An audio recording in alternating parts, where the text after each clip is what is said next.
Epstein is a problem. It could, in fact, be a mortal problem. So we have to do anything to frustrate that story continuing on. Where we are in that story is that Congress has insisted on seeing some aspects of these so-called Epstein files. So the question is, there's two questions. What are they going to get? And actually, a continuing question, never answered, is what is in these files?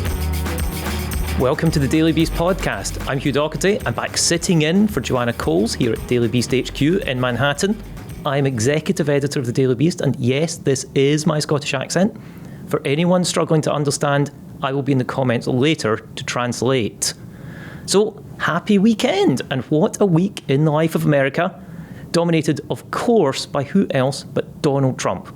There's so much to talk about and cover, and today we are going to go full Law and Order Special President's Unit with the incomparable Michael Wolff. He is not just the author of 4 best-selling books about Donald Trump, but also, twice every week, he guides us into that very dark place he knows all too well on our new must-listen podcast, Inside Trump's Head.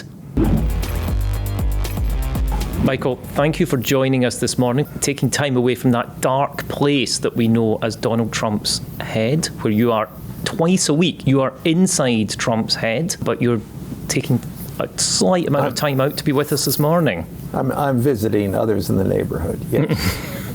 And I wanted to start this morning with a really dramatic development that the home of John Bolton, Donald Trump's former national security advisor, has been raided by the FBI. Michael, how much does Donald Trump hate John Bolton?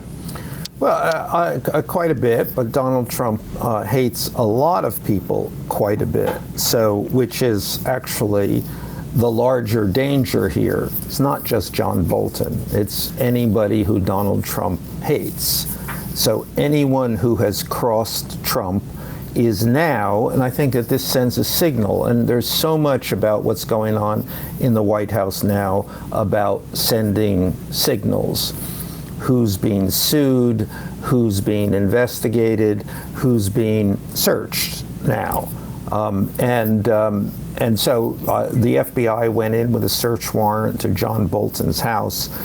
And basically that's the message is the FBI can go into anybody's house. I mean, so far in this second administration, I mean, what we have seen on a steady basis is an escalation of and then we can whatever name you want to apply to this. I hesitate to apply these names because they're so overused: authoritarianism, despotism, fascism.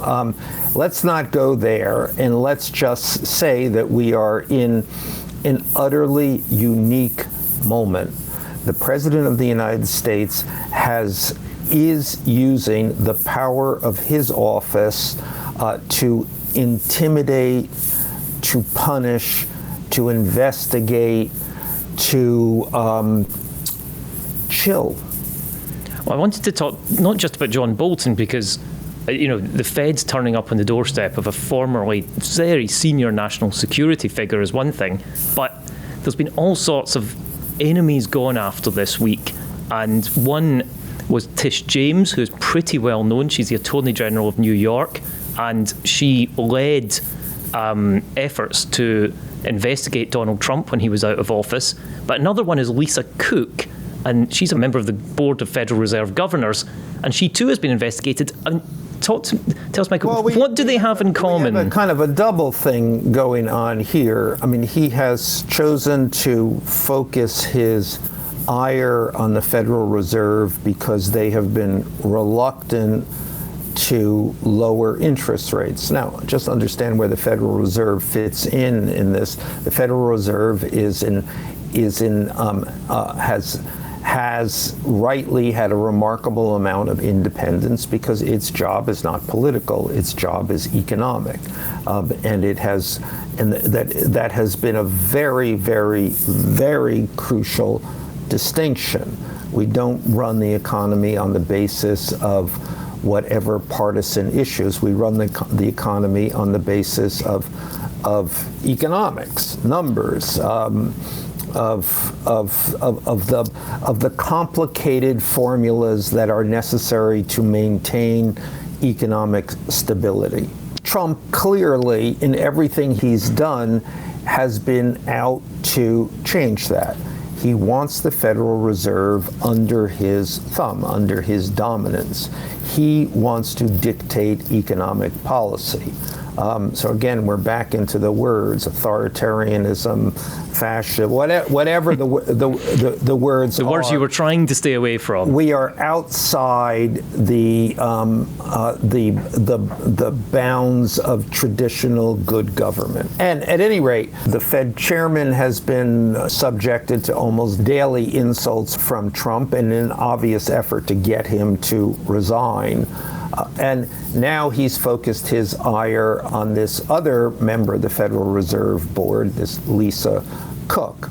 Now, it is also impossible, speaking of Letitia James, also speaking there, to ignore the fact that Lisa Cook is the first black Fed governor. First black female Fed governor, we should say. Yes, sorry. I spent the last 2 years, more than 2 years, deeply involved with Trump's campaign. This is reflected in my book, All or Nothing. And one of the motifs that was pervasive in the campaign was Trump's attitude toward black women. And this was partly had to do with all of his legal difficulties. Letitia James in New York, Fannie Willis, the prosecutor in Atlanta, Tanya Chutkin, the judge over the January 6th case in Washington. These were all black women, and this became, for Trump, this had particular and special meaning. Black women were coming after him, and that shortly became, in his rendition of this, as fat black women. I mean, that was almost connected. You couldn't.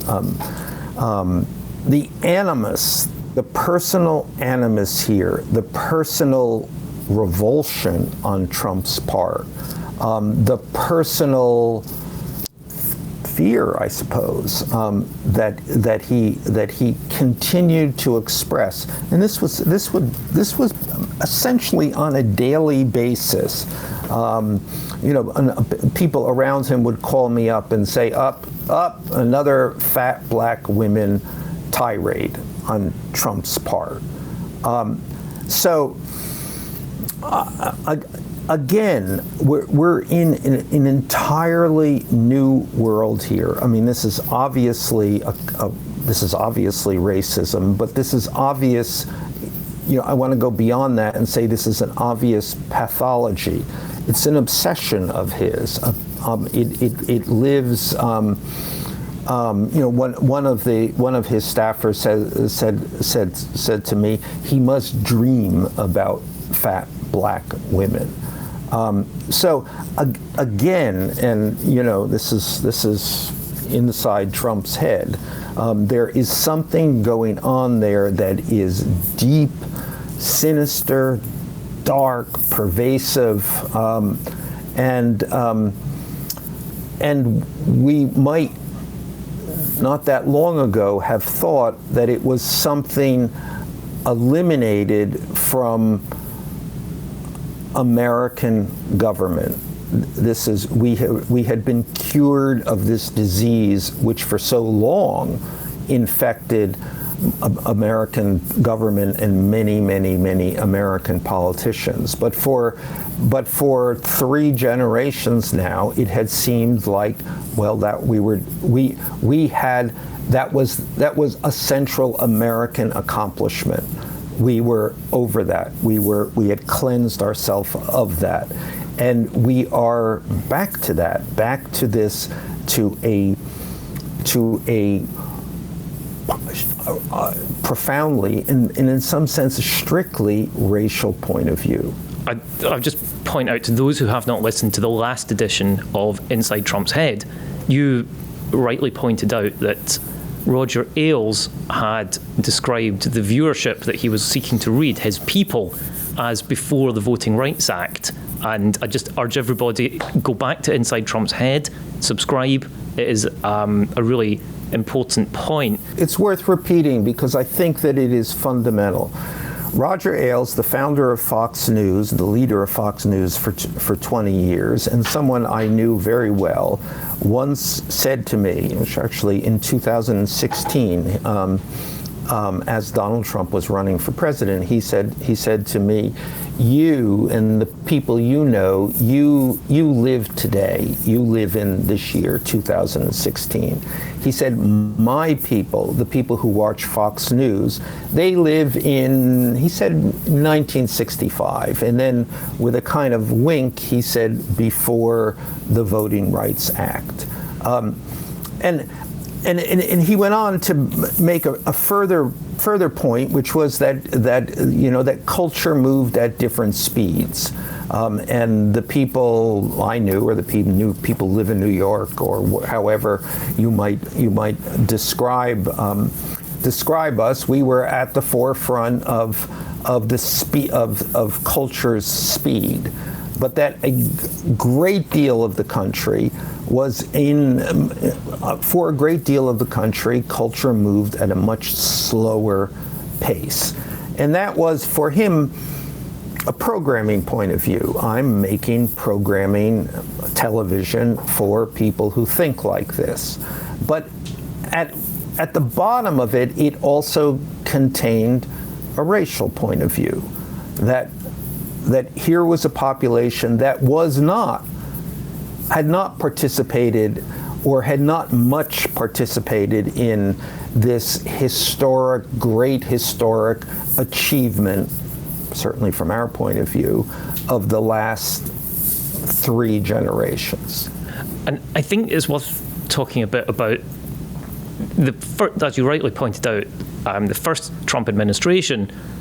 These instincts managed to be toned down, or at least not acted on quite as actively, because people around Trump were less prone to following all his demands. But this time, we've got this kind of odd squad that's out there. We've got Kash Patel, who apparently ordered the raid on John Bolton and is certainly taking credit for it on social media. We've got, going up against Tish James, Ed Martin Jr., who wears a Burberry raincoat inspired by Columbo, who, rather bizarrely, his great-great-uncle was an actor who played Columbo before he died, long before this guy could possibly have met him. And at the root of the mortgage fraud allegations for both Tish James and Lisa Cook, you've got Bill Pulte Jr., who's a construction Nepo baby, who has become the head of the Federal Housing Finance Agency. Let's understand that there is no policy here. What is going on here is just the effort to please Donald Trump. There is. This runs only from one way. What do we have to do to please Donald Trump? Everyone in the Trump administration exists. Their careers are dependent on their daily lives, ruled by what Trump wants. There is nobody has any independence here. 0, 0, 0, and which is an issue with the Federal Reserve.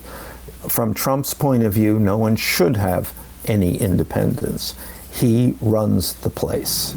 So do these people, this, as I say, odd squad of Kash Patel and Ed Martin Jr. and Bill Pulte Jr. and so many others, Pam Bondi obviously is somebody who's had to authorise the Department of Justice to move on each of those people. Do they take orders, or do they? But there is no authorization. The authorization comes from the President of the United States.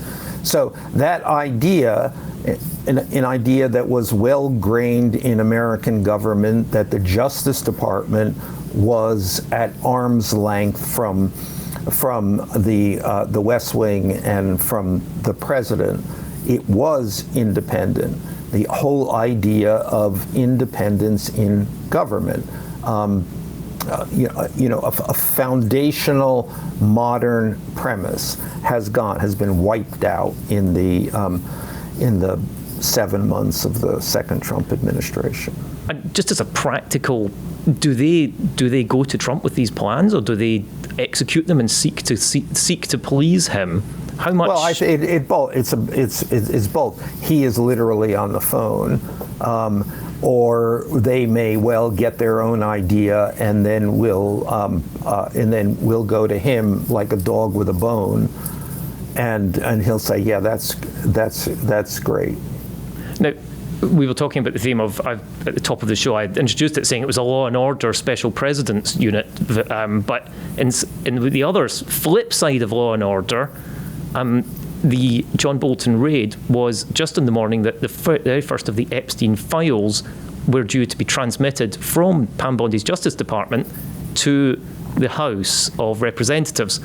It looks a bit like a distraction. Is it that simple? What exactly looks like the distraction? Well, to raid John Bolton's house. Yes, but I don't anticipate.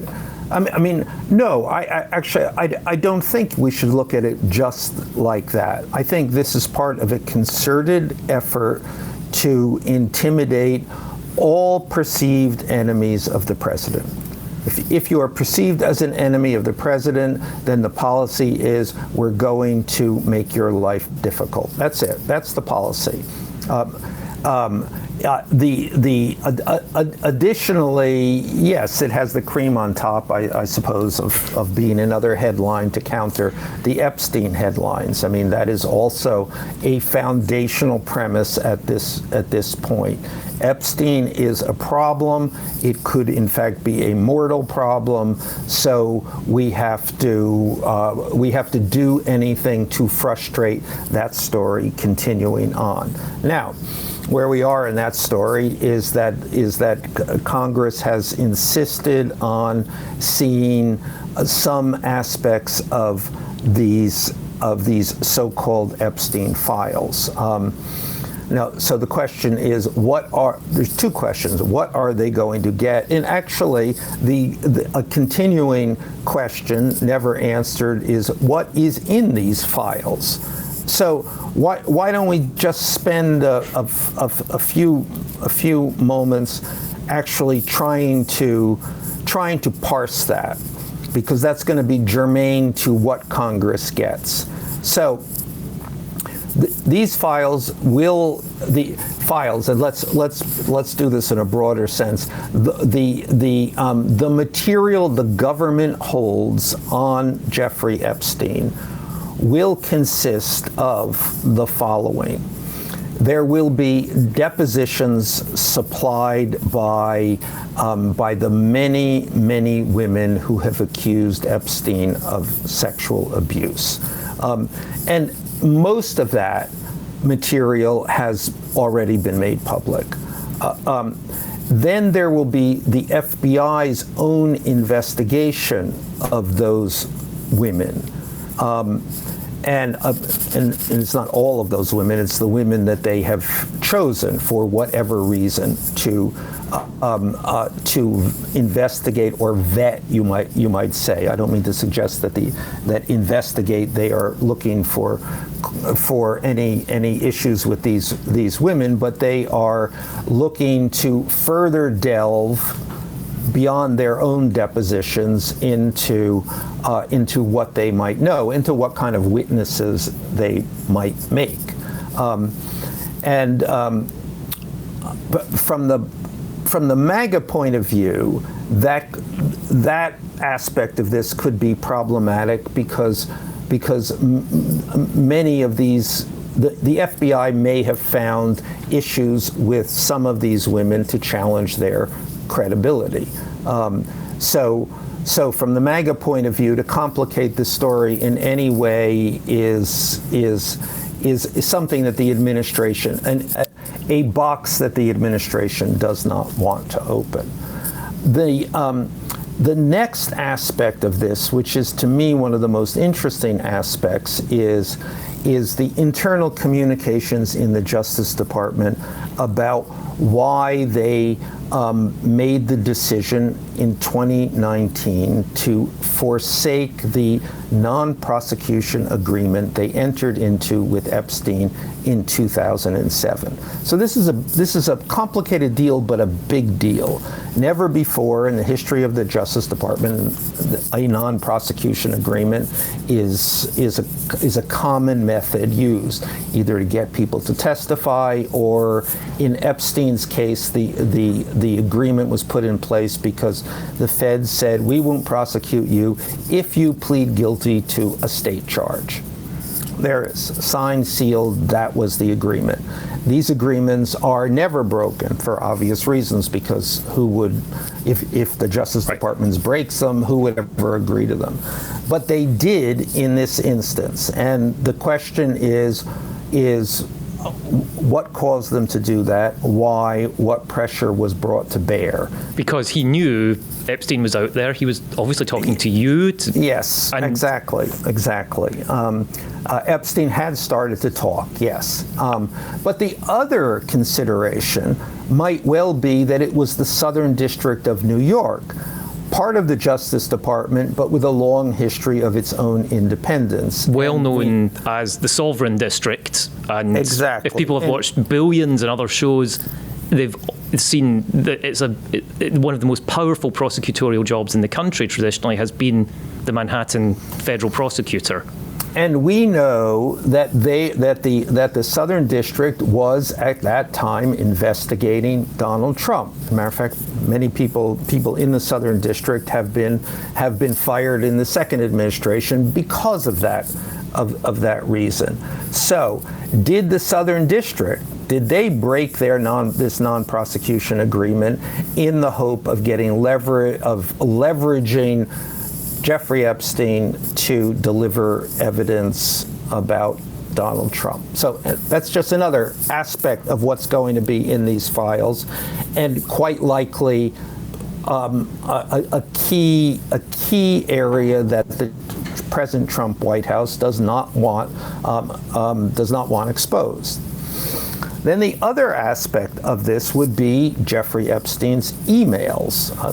The FBI went into his house, took his computers. Obviously, the emails are there. Those emails will likely implicate a vast number of other people who have not yet been connected to Jeffrey Epstein. They will also expose who Jeffrey Epstein was talking to on a frequent daily basis in the second Trump administration, and also what Trump friends Epstein was talking about. And of course, one of the things that he was talking to them about was Donald Trump. And so one of the things that we all remember what became known as Epstein's Black Book, and it was this collection of phone numbers that really stopped in somewhere around, I believe, 2007 or 8. I used to have a copy on my desk. It was actually a very useful resource for finding numbers for famous people.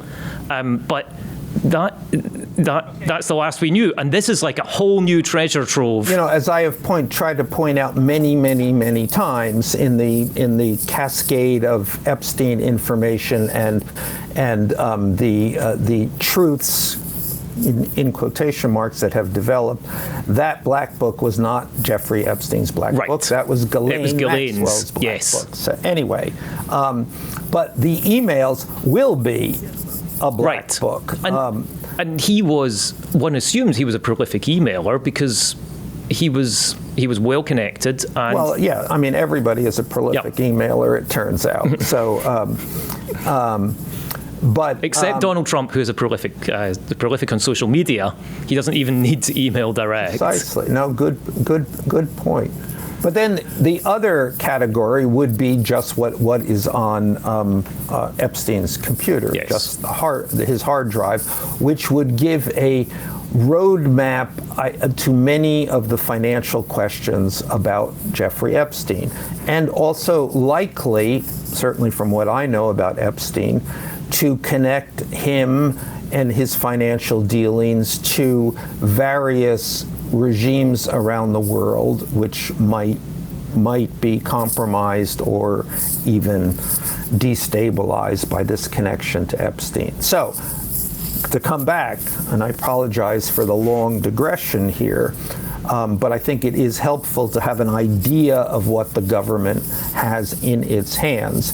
So to come back to what Congress will be getting, I suspect that all they will be getting is a rehash of the depositions supplied by the many women who have accused Epstein of sexual abuse, much of which in some form or another we have already seen. And which we know, because we have seen them, contain really very few ticking time bombs. They are mostly it is we will rehash the information we have already had about Jeffrey Epstein. And we should say that, of course, that information is horrific. And it's it's a systematic and predation on women. But what it is not, even that would be part of the distraction. Yes, and I was say something that's priced in. Look at this, and this is so, and this is, we'll rehash again. It's the rehash. We're going to replay what we know without going on to what we don't know, which is the point of this exercise. Yes, and I'll just say, from the point of view, the Daily Beast first ran stories about this back in 2011, and those stories were about the abuse that Jeffrey Epstein committed. It was by a brilliant reporter. Those stories also were based on these depositions. Exactly. And the point about these depositions, I mean, one of the points is that they're depositions, so they represent necessarily. Nobody is cross-examined here. This is lawyers making a case. These lawyers who got paid an enormous amount of money to make this case have made it well. But at this point, it becomes a distraction to learning about the significant other mysteries of Jeffrey Epstein. Now, I just want to kind of wrap up on, you mentioned the significant mysteries of Jeffrey Epstein, but there are significant mysteries this week about what happens next with this attempt at revenge. Can John Bolton be prosecuted? I know that's a question that neither you or I know the answer to, but is Trump cognizant of the Pandora's box that he opens up when he orders, or at least suggests, this revenge? Well, it's very hard to say what Donald Trump is cognizant of. Self-awareness certainly is not something that he possesses, or even a broader global awareness is probably not something that he possesses. What he focuses on in these situations, John Bolton, anybody else he's filing lawsuits against, is the immediate pain, inconvenience, public humiliation. Donald Trump lives day to day. So what happens to this? Is Donald Trump setting out on a course to put John Bolton in jail? I'm sure he would love to put John Bolton in jail, but that's not really that's not how he is looking at this. He is just looking at this as I'm going to make life difficult today for John Bolton. Michael, we don't need to make life difficult for you today, but you will be back next week bringing light to the darkness of Trump's head. Michael, thank you for joining us. Hugh, thank you for having me, and I will see you soon. It's been a pleasure. Thank you. So we end on a cliffhanger. Who is next on Trump's revenge rampage? Are the Epstein files a ticking time bomb or a rusted dud? What will be the next distraction? Stay glued to the Daily Beast for minute-by-minute breaking news. Couldn't be easier to subscribe at thedailybeast.com. And come back for the next thrilling episode of the Daily Beast podcast by subscribing on YouTube or wherever you get your podcasts. And of course, Michael Wolff will be bringing his extraordinary insights to inside Trump's head next week. Thank you to everyone who put up with my accent. If you like this podcast, share it with a friend, share it with an enemy, share it with Trump's enemies. And as Joanna always says, be beast. Finally, thanks to our production team, senior producer Devin Rogerino, associate producer Anna Van Olsen, and our video editor Jesse Millward.